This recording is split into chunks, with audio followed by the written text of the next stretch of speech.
Silvia, do you remember what was your first contact with coaching? Oh,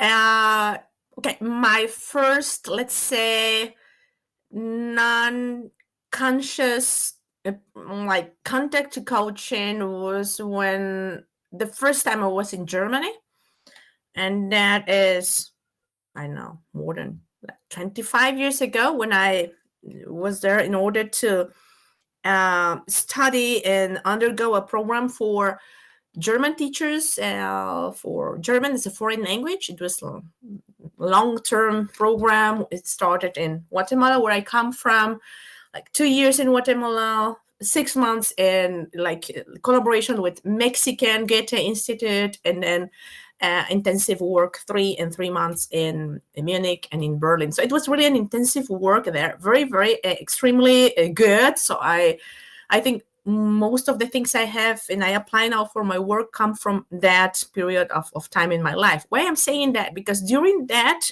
whole program, I just had the opportunity to interact with many different teachers and trainers, like teacher trainers from Germany or Switzerland and Austria.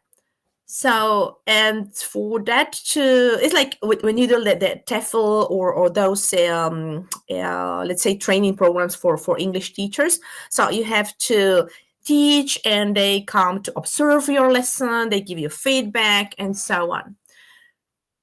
So the first approach was one of those lessons I was given to my students, and one Swiss guy came and asked me, okay, all the other, like the Germans and the Austrians, were all the time good, okay, like good, but yeah, this and this and this, and so on. But he came and said, he asked a question. He didn't say anything, but he asked a question, and he said, which methodology are you applying? And I didn't know what to answer, because I said, okay, that's clear. Yeah.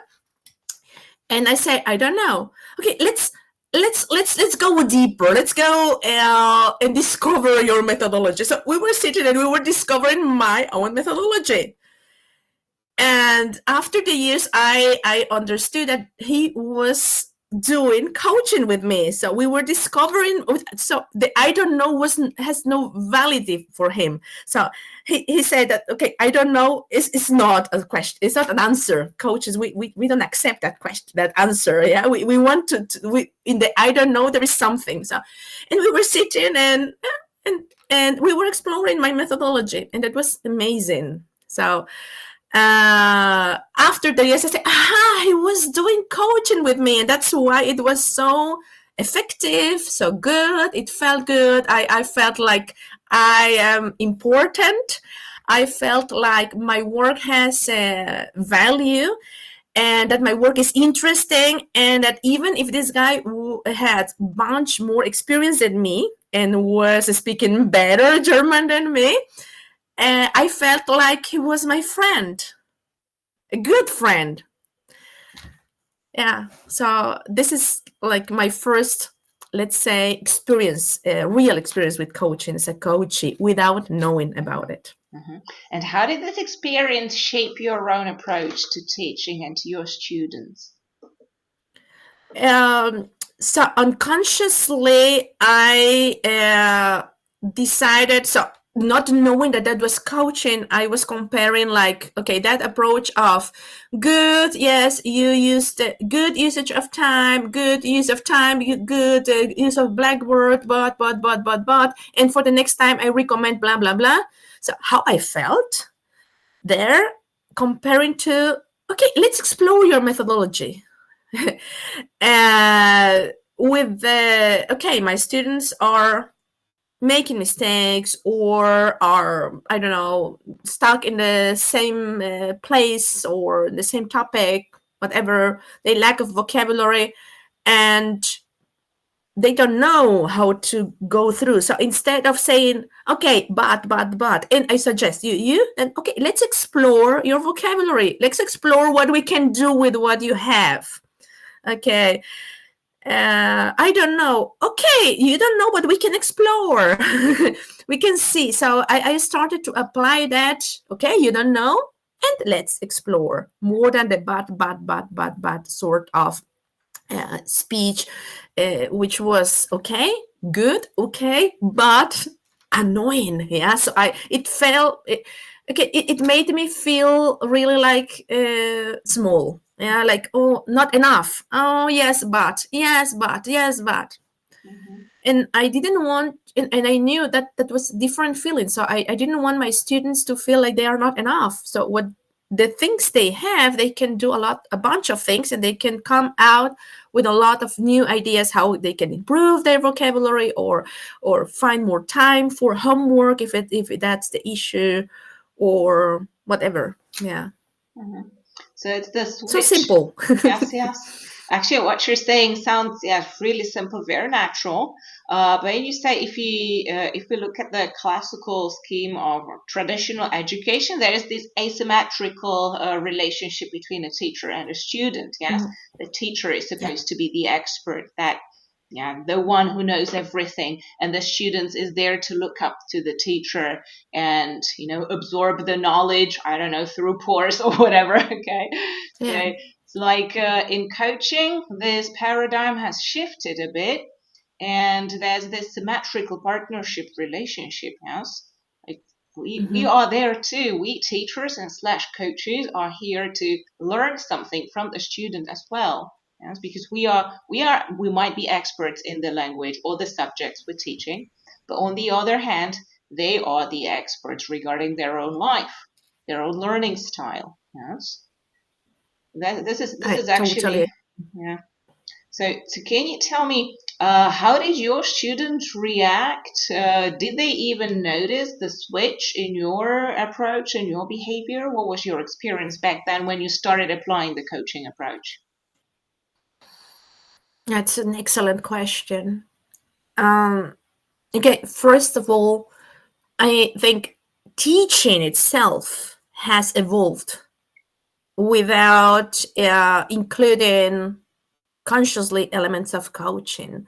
So have no idea if that Swiss guy was a coach, but he was applying coaching.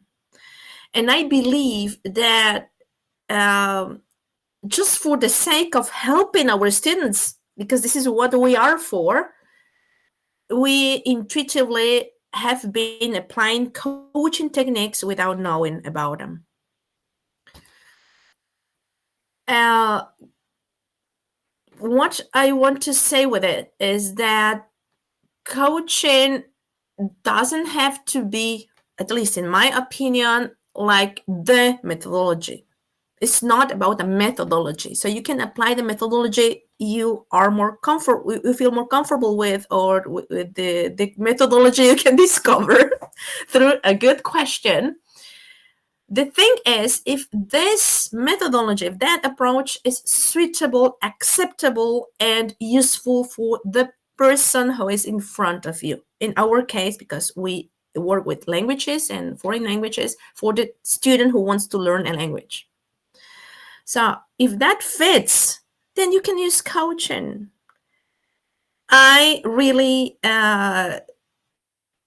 believe that coaching is a form of communication that implies a lot of, I don't want to say effort, but energy from both sides. So there you have equal uh, divided work. So it means equally divided work. That means 50-50. In teaching is 99.1% of, do I have to do the homework, or I forgot it? So if I exaggerate, and that's very comfortable. So if I sit down, I remain sitting, and the teacher is just presenting, talking all the time, telling me what to do. And I know during the next 7 days or 2 hours, depending on when I'm going to meet him again or her, I know I can have the excuse of, I had no time for the homework, or I have no idea what you're talking about, or I didn't understand, or this is hard for me. Grammar, that's not for me. Okay, so I know that I can be sitting there and using my old excuses again and again. That's very comfortable. So when I am in front of a person that requires from me a commitment to and with myself, and requires I am going to be actively and honestly answering questions. A person who is going to remain silent when I am searching for my answer, that's not comfortable, Yana. Okay, so I mean, uh, people are not used to that approach. So I don't want to generalize, but some people are not used to that approach. So our role as teachers who coach or coaches who teach is actually to also a little bit to, I don't want to say teach, but show them how to like go if they're from one sitting place passive to the more active. So it is not done from one day to the another. It's not like, okay, hello, I did my coaching certification. Now you are going to be active, and I'm going to be active listening, and I'm going to respect your silence time. No, it's not. So it has a transition time. So in my own experience, what happened was that while I was already going to my coaching courses, my life coaching first, then the language coaching, and then the neuro language coaching. So I really under and I did also NLP, so neuro linguistic programming. So that was like also a transition for me. During all those programs, we had also a practice time. So mentors telling us, okay, we need your sessions, record your sessions so you can have the certification and so on. And for that to happen, so I needed the collaboration of that coachee who is volunteering for my practice session. And it was not the way I coach now. It was not the way I was coaching at that time. So it was completely for free, and it was just live coaching. Okay, let's solve your time management issues. And from that practice, I understood that the coachee, if the person is not deliberately hiring you as a coach, doesn't care what you are doing. So the only thing that really matters is that this person is feeling happy and is having the results they wanted. So you can call it the way you want, but you can see in their eyes that this is spark, that this aha moments. They don't know they had an aha moment. We know about it. If they are coaches, okay. If we explain what it is, it's interesting. But they need just to know what's the difference between present simple and present perfect. And when they say, aha, now I can use that.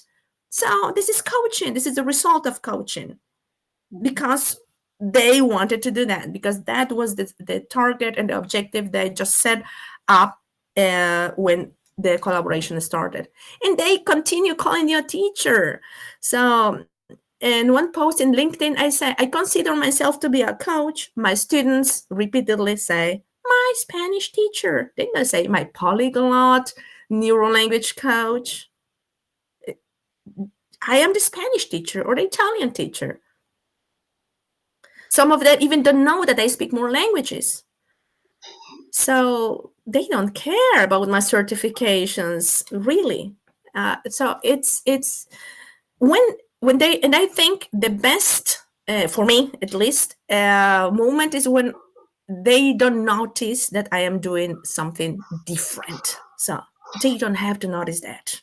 They have to notice their differences and their improvements. But Silvia, you're an amazing coach. Nobody has told me that. Okay, I mean, except from my mentors that were always encouraging, even if I was making many mistakes or forgetting things.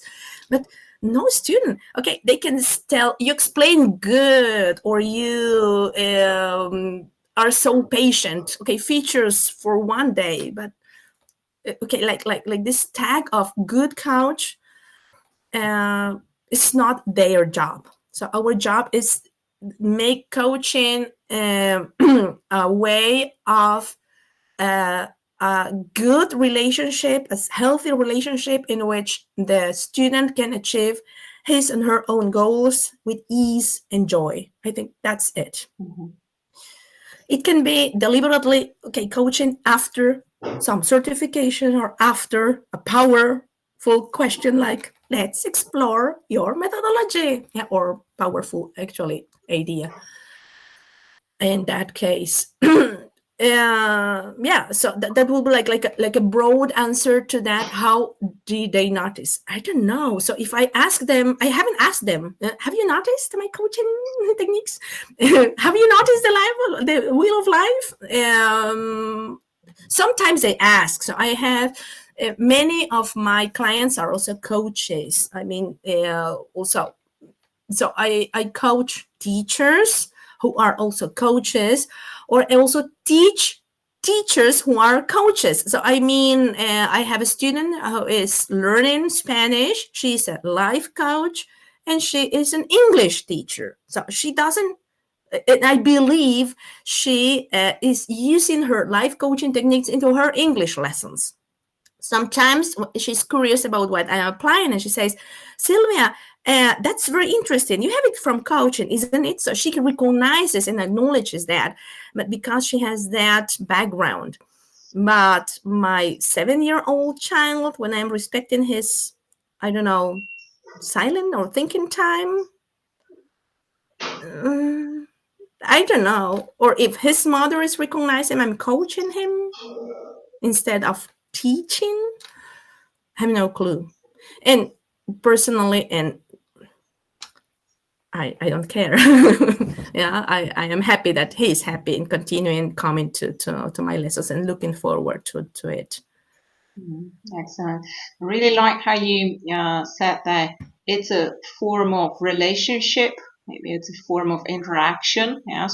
So yeah, so it's not a methodology or something we should be, I think, focusing on too much, but kind of more like Mhm. integrating seamlessly into our relationships, not just in, student-teacher interactions, but I'd say it's kind of a way of life, right?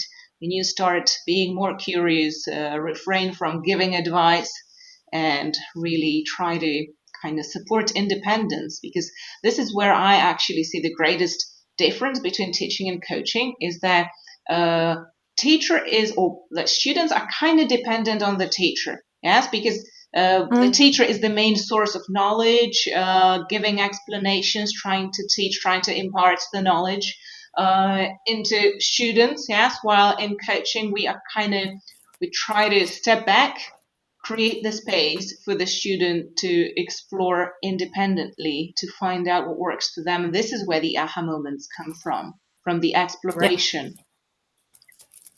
So what's your experience with students' behavior, students' results once you started applying coaching approach more consciously? Yeah, I love the word more consciously. Um, I I am a big believer of where you put your attention there, the world changes, or there you can see results. So if I put my attention, my fully attention on Christmas cookies, then I will see the results. Because I am not a fan of Christmas cookies baking, I don't see the results. So of course I have been having results with the teaching methodology I was discovering 25 years ago, and I was happy. So I I haven't said to myself yet, oh, I need something else. No, every day every day I was trying to find something, a better way to explain that, to say that, to do that. So what happened when I consciously said, okay, let's see And let's compare now and before. Okay. With coaching, without coaching, with NLP, without NLP, with the neural language coaching, without it, with simple, really techniques, with the thinking time, let's say approach, yeah, with a multiple questions approach, with multitasking. So there is not like with coaching, without coaching, but with one single technique, really. So if I just focus on silence and thinking time,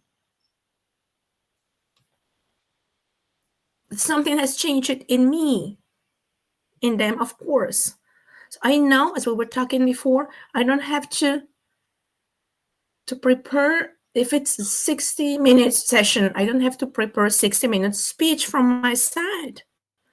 I know there's going to be a time for thinking, and time for thinking is silence. And as you said, that's life. So when I ask also, I go to the restaurant and I ask, if it's a, I don't know, let's say Mexican restaurant, and I ask if they have dumplings, check dumplings. So I have to expect a silence time there, a thinking time of, oh, everyone wants tacos, burritos, but check dumplings. So they need to think about my question. Of course, I will get a no. We don't deliver that. We don't have that. We don't cook that. But what if they say, you know, I have a portion there. My mother cooked for me, but I don't want them. I can sell them to you, or I can give it for free. Yeah. So this thinking time has a huge value that I didn't know it could be beneficial for language like acquisition and language learning. I didn't know about it. And now I know that's valuable if I respect just that no, or that I don't know, which then can switch to the let's explore your I don't know. So I think that that's one thing that really, let's like diametrically changed the way I use the time with my clients. The other things, of course, if I explore them like really with a microscope or with a telescope, depending on the distance you want to, the perspective you want to see them.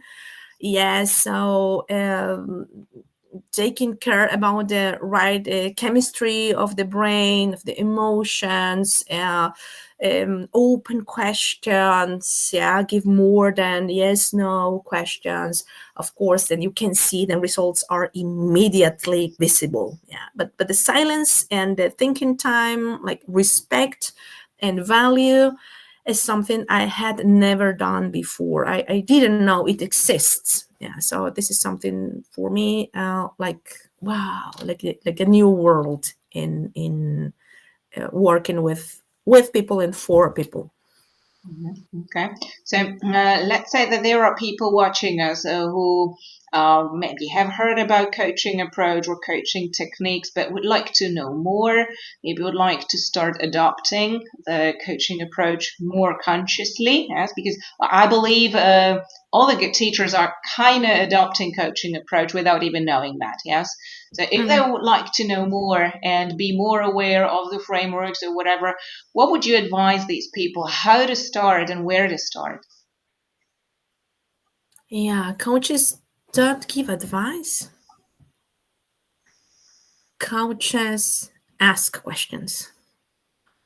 So I know I'm not coaching now people that are listening to us, but if I decide to apply a coaching technique, which is asking open questions, I would ask you and you and you and you a question. I mean, people who are listening to us, you that are listening to us now carefully, and what do you want to enjoy from your work? And I'm giving that thinking time. So what do you want to enjoy? from your work, from your job, from your service, from your product, from your course?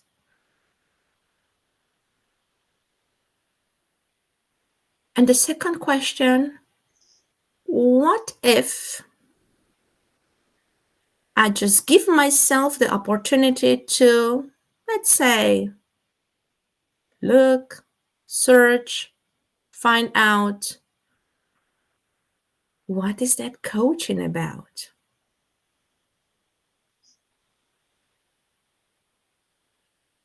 And whether the decision is yes or no, okay, I'm going to look for that. What if? And I said, no, I'm not going to search for that. That's okay. And if you search for coaching, then go back to the first question and say, what from what I have listened, heard, read, understood can make a bridge, can build a bridge between what I'm doing now and what do I want my job to give me as joy. So it's up to you. If you want to search for information, there is a bunch of. So it's not any secret. It's something you can find if you give yourself the opportunity to see if there is a connection between what's the information available for coaching and the joy you are having or you are lacking of from your job. So that will be my idea more than an advice. Okay, excellent. Thank you. Can you tell me what is the greatest joy you have from your work? That's an excellent question. I I I know it because an excellent coach asked me that question. So you are also an excellent coach, and that was not um, easy to find. I didn't have the answer like immediately, but after exploring that, I got the answer. The impact I not I but the impact that you can see and feel from a very gentle, nice, enjoyable cooperation you can achieve with your clients or with your clients in the kind in terms of the job you asked. So when you know that the work you are doing, the job you are doing involves a cooperation with another person, and you can feel the impact that cooperation is having in this person's life, then I feel joy.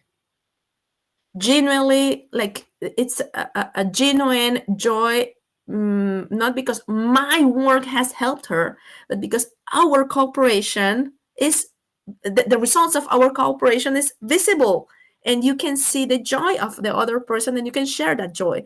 So this shared joy is the impact that gives me actually the motivation to continue uh, within this purpose of, some people say helping, some people say, I don't know, coaching or teaching. So in the doing what I'm doing now, so that keeps me going, that gives me energy, that gives me I would say also a better immune system, like the system.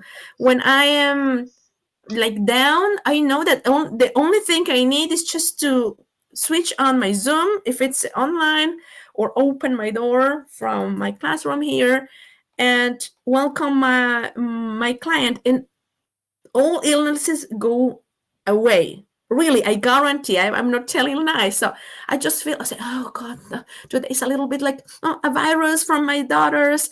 But no, it's not a virus. He's coming now. Do I have to cancel? I call him. I'm feeling like, me too. Okay, I don't care. I think it's okay. Well, we all have the same virus. Okay, come here. And once he or she comes, and everything disappears. And it is sustainable until the end of the day. So I mean, uh, I don't need any medicine, any tea, or any bed. I just need this cooperation in order to feel that life has a meaning. Yeah, that we are not alone, and that no matter you what you studied or what you know, uh, it has no sense. It has no value until you don't apply that, until you don't share that with others. So that's what I say. So the information is there. You can find that if you want, but the best is to apply that to your self joy. So if you can do that, it's okay. And if you can't, that's also okay because it means you don't need it. It means that you are already a natural coach that doesn't need that uh, bunch of information. Yeah, the feeling of not enough. There is enough information, and you are doing already enough with your work. If you don't feel that really need to go and deeper into all that, let's say, wisdom, which is outside. Yeah. Yeah, really, really resonated with me what she said there. You see the impact that the relationship or the cooperation or the interaction has brought to students. Now, exactly what I was thinking of was sitting in the front rows and watching them grow. This is, awesome. Just having the opportunity of witnessing the transformation, yes, from, beginner or a person who doesn't believe in themselves, who thinks that, okay, my English is not good enough, I can't do that, I can't do this, yes. And then how they grow, how to gradually transform into an independent learner, a person, an Mm-hmm. independent user of language, yes. And of course, there is that cooperation that may have helped the process, but the thing is, it was their job to do. Yeah. They were unable to do that, and they found their power within themselves to enable that transformation. That is something that I truly enjoy. Yeah, it's like, so if you compare to motherhood, so for people who have here children, or but every one of us is a child of somebody. Yeah, so if you don't have to be a mother to understand how a mother unconditionally enjoys and celebrates their children's success. So that's a similar feeling. I don't want to say I'm adopting my students. I don't want to say I'm the mother, but the feeling is comparable. Like, I know, yeah, it was a cooperation. Yes, I studied coaching. Yes, I am an expert in grammar. Yes, I know many languages. Yes, yes, yes, and no, no, no, because this is the student's work. 100%. It's like going to the gym. So the coach or the trainer is not going to put the muscles in your arms. Your body is building that by your hard work, by your working out. So I'm not putting the grammar in their heads. It's their hard work. Sometimes it's really hard. So I'm not telling that coaching is easy. On the contrary, I say so. Or learning through coaching is not easy, or teaching through coaching. It doesn't have to be easy. It's smooth, it's nice, but it involves a lot of awareness, a lot of, let's say, also of the sense of I am nobody here, so it's you who is working. I'm just here and giving you the silence and this thinking time. Is your work, if you're a student, is your passion, if you're a teacher or a coach, and the result is a result that it's like a takeaway pizza. Yeah, so you take it for yourself, so you eat it and you enjoy. It's your language that you are building as a student, actually, and it's something that you don't have to give back to the teacher. So it's not that, oh, I don't need it anymore. Your Spanish back, Silvia. No, it's yours. It's your Spanish now. You can do it whatever you want. You can involve it and do it without me. So that what you mentioned, Iana, is very. I also resonate a lot. So I I I need people who is independent. So the autonomy, the autonomous learning, or the autonomous learner or user of language has a bigger value than the dependent student who is sitting and expecting this PowerPoint presentations with bunch of images and knowing already in advance, next week I will say I didn't understand and I had no time for homework. Exactly. Exactly. Yes. They are the ones who should be in spotlight. Yes, the students, their performance, yeah. And we are there just to, to listen to them, to listen to their needs, and kind of. I really like the analogy of being a passenger in the car that a student is driving. Yes. So, as you said before, it takes a lot of responsibility. It takes a lot of initiative from the student, and yes, the switch or maybe the flip from the traditional approach should be gradual. Because I personally experienced that some of my students weren't really ready for that. When I started applying coaching approach, some of the students weren't ready for that. So I really had to transit gradually into giving them the responsibility slightly more and more, but not just putting the whole load of that, because that is kind of I'd say this might be a danger. Like what I in my case, when I discovered, yes, that there's something different than a traditional teaching approach, yes, that I can give the responsibility to the students. It's not just my load to prepare for the lesson, to kind of entertain the students, to be responsible for their results. It's their responsibility as well. But if you just put the whole load on the student at once, if they hadn't been, used to that approach, it might be just too much. Yeah, and coaching, and not just coaching, NLP and all those like let's say self-help techniques. So just to say something, so a word. When you start a journey of taking responsibility, so first you start taking responsibility about and over yourself, and that needs also transition.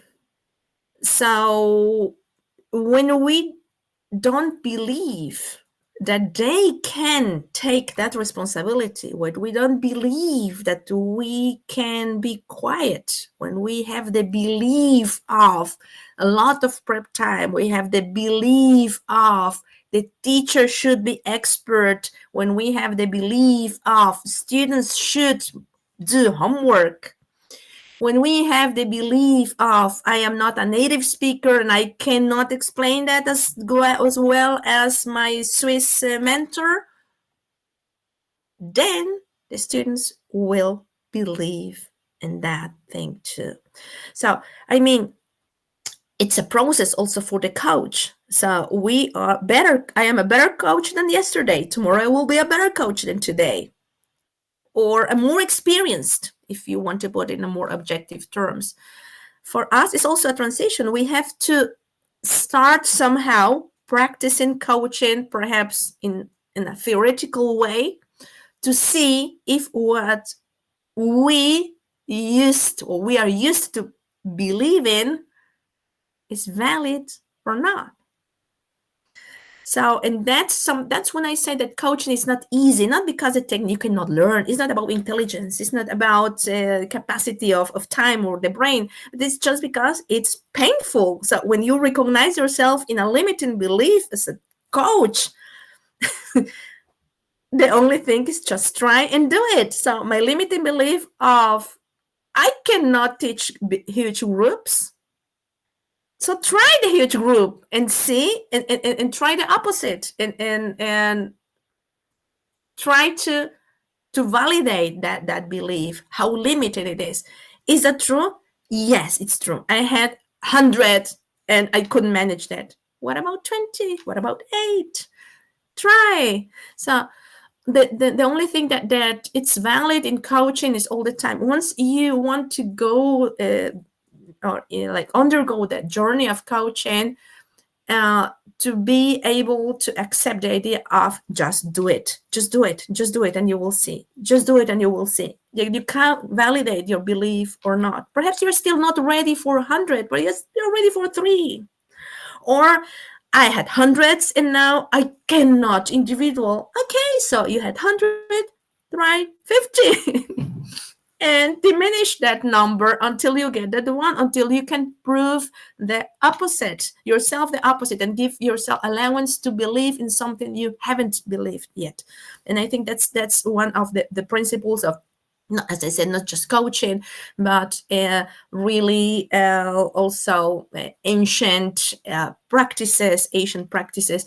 So the wisdom of ancient, let's say, shamans, they will cure, they will heal you by advising you to do completely the opposite you have been doing. Yeah. So, and that's really, coaching is not any kind of, as I said, methodology, theory. You can make a theory of that, but it's for practical life. It's for make your life easy through not so easy work. It's for the, let's say, if we exaggerate, it's the healing process of learning through pain. So it's painful to see inside our own negativity, of our own I don't know, like anxiety, speaking in public, saying something, not being prepared, saying not talking perfectly, having this voice. That's just in your mind. Just do it, practice it, try the opposite, prove yourself you can do it beyond that limiting belief you have, and you will see if you resonate with that or not. If you don't feel comfortable, try it again. And if you don't feel comfortable, try it again, and just do it until you normalize that thought in your brain, because it's just in your head. Mm-hmm. I promise. Amen. Yeah. Okay.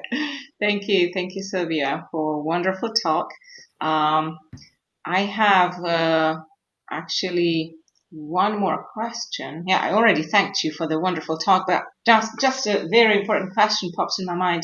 What is your experience with a client coaching approach within organization? Within like a school or language school or institute, where the school leaders apply coaching approach in cooperation with their teachers, with their subordinates. Do you have any experience with that? Not directly with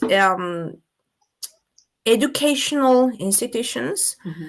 I am also a certified team coach, and I have been coaching teams in companies or enterprises. And what I am going to share, I believe, another belief can be like can apply also for educational institutions. So one principle or one thing that I found, and I still find extremely valuable from team coaching, from really like professional team coaching, is the notion of the separation between sponsor and client. So when we go to a company and we want to coach a team, a group, let's say bigger number than one person kind of group, then you have to take into the consideration who is paying actually. And paying doesn't mean just money, but who has the paying with his or her interest, with his her time, with his her commitment. So the group, which is the client, would benefit from that. So there is more complex than coaching, that me coaching you or me coaching those 100 people without this, let's say, part of the sandwich, which is the sponsor. So the sponsor is not giving just the money, but it's giving the interest. And this interest has to be this kind of motherhood, unconditional interest. If the interest is towards themselves, towards the sponsor, I'm not talking about the company, but towards the sponsor, then the coaching should be done to the sponsor. So the client is going to be the sponsor first. And then once the sponsor has achieved that unconditional love and genuine interest for the benefit of the company through the change or in perspective of the group of the client, then you can go and coach the client, the team. So some sponsors are already ready for that, and they hire you as a coach, and they say, Yana, I need your coaching for my group. I trust you. It's not about money, but they will read under and between the lines the contract you made with them. And one special thing is, because it's coaching and the client and the coach is the group, confidentiality. So everything you are going to do with the group and the coachee, is not the sponsor business. They can get results, they can see the results, they can get a report, and everything is in the contract. So here I will be very careful, and I'm just like sharing a little bit of my, not just the coaching experience, but the let's say the technical and the behind the scenes experience with team coaching. It's extremely important to have a transparent, honest communication with the sponsor. Mm-hmm. So, and considering if the sponsor needs coaching before you go and coach the group. The group can be already the students, or the coachee can be also the students, or the group of teachers, or the secretaries, or the admins, I don't know, or the janitors team. So you can actually coach a team of, like, or people from the canteen. It can be whatever, actually, in an educational institution.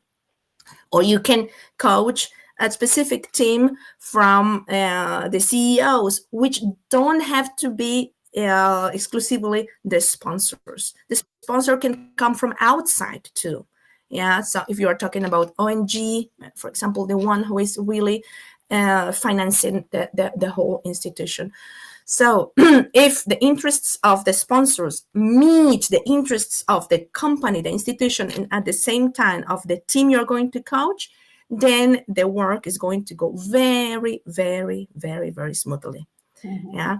So if not, then I will consider that. So the client is not the person who pays in this case. So this is just the sponsor. It's the same as when you work with children, completely the same. So I from that on, I see my work with children from that telescope, from that microscope, from another perspective, because I know the parents are the sponsors, but the client is the child. Mm-hmm. So I am for the child, for the objectives, the targets, for the motivation of the child within the language. I know the parents want a better life. That's a valid interest.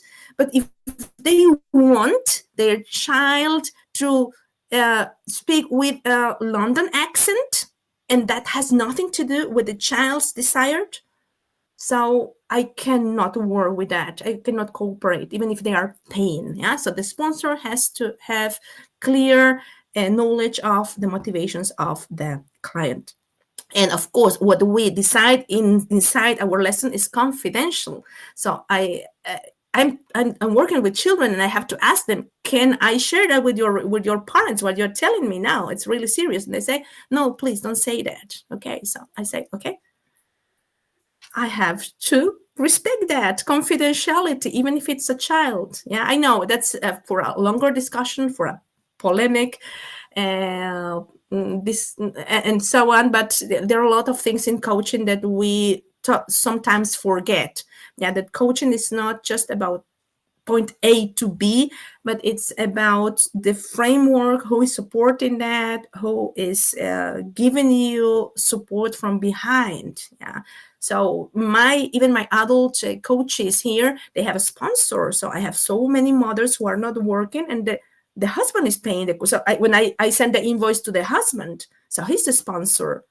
But things we are talking here, I'm not calling him and telling, you know, your wife. No, it's confidentiality.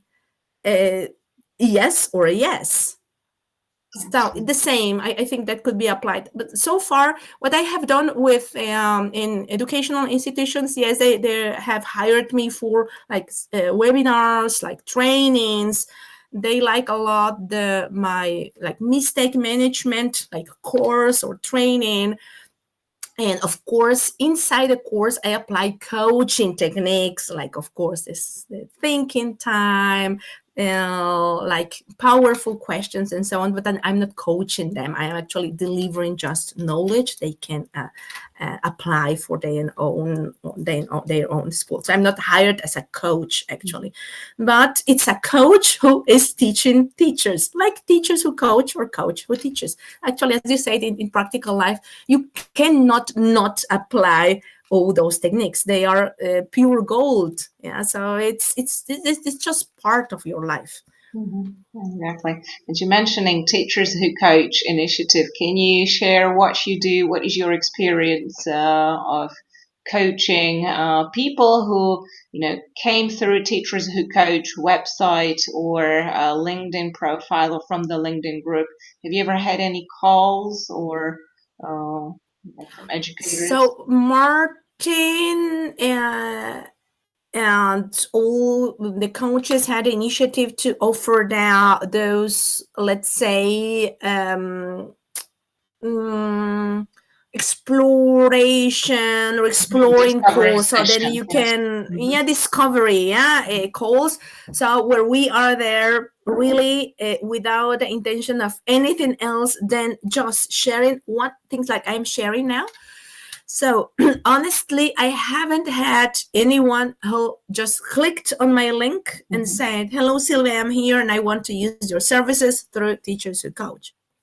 But no buts in coaching. And I through the let's say this DM, this direct messaging service you have in LinkedIn, or people here. So because my students are also, or many of my students are also part of my network, they ask me, and what's this TWC kind of thing? What are you doing there? And when I share what do we do, they say, really? So you are doing that for free? So they kind of don't believe, because they know my work, so they don't need to know more what is coaching, of course. But people are curious. So for you, if you don't know our work as coaches, or you don't know us personally, just join. Okay, I mean, you don't have to click on a specific call, but you can send us messages. We are more than glad and happy to share our experience, because in coaching there is no, okay, there is, I thrive for the impact of my students. So it's not about, and when I say the sponsor, it's not about the money, it's about the interest. So I don't care if they are paying a lot if the interest is not met with the coaching. So we, at least I feel that in the group, because it's a very nice group of coaches, we also have meetings, we talk about different things, we were making also cards with powerful questions. It's really a very nice community of coaches, teachers who coach and coaches who teach, which I will recommend to anyone. So even you join to our community, you ask Anna or Martin, who have been here from the very beginning of this initiative, or you just drop a message. So you don't have to click directly in this mysterious call, which is for free, really. Yeah, it's for free. But if you have that fear, sort of, what if I go into the black hole of coaching and nobody's going to save me from that? Okay, so drop a message or just ask. Really, as my students have been doing, or people I know, what are you doing there? This and that. Really? Oh, that's interesting. Yeah, so don't let that fear and that rational brain telling that should be a trap there, that should be something there, I don't know what is that, should I click or not? just do it and see. So the worst thing that can happen is that you will say, okay, I tried it and I don't like it. Yeah, but just give it a try. And there is a bunch of coaches. So the promotion ends now to the end of the year, but I hope we have a big heart even after Christmas, and we are considering to renew that promo. What do you think, Yana? What is Yeah, I Martin think so. thinking? And Yeah, yeah, there so are offering lots of our things cooking up. So yeah, we're not yeah. gonna So we jump are ahead. offering our precious time. And I mean the time with this interest, the genuine interest of, I don't want to say helping, because if you are a teacher, you already know how precious your work is, how much you have studied. You are an expert as a teacher. And I have also heard people now during the pandemic after that, like lacking of that connection, of this community connection. Yeah, and I think Teachers Who Coach has given me the opportunity to share the same thoughts, to have fun. It's just so much fun, and we're learning a lot from each other. So we don't have to learn just from our students or from books or from a mentor. We can learn also from another coach.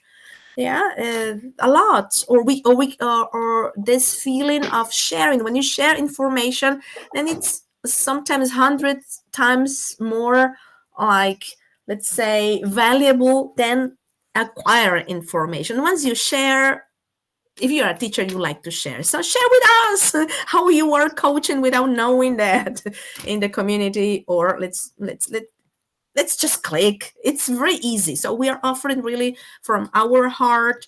And we believe that coaching can be something that, I don't want to say save lives or change your life, but guaranteed makes the approach of your job as a teacher uh, mm, easier in the long term, more sustainable, more meaningful, and uh, and it's fun. So why not?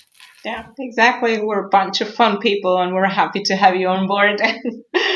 Looking forward to cooperation. Thank you, Sylvia. Thanks a lot. Yes, I thank you.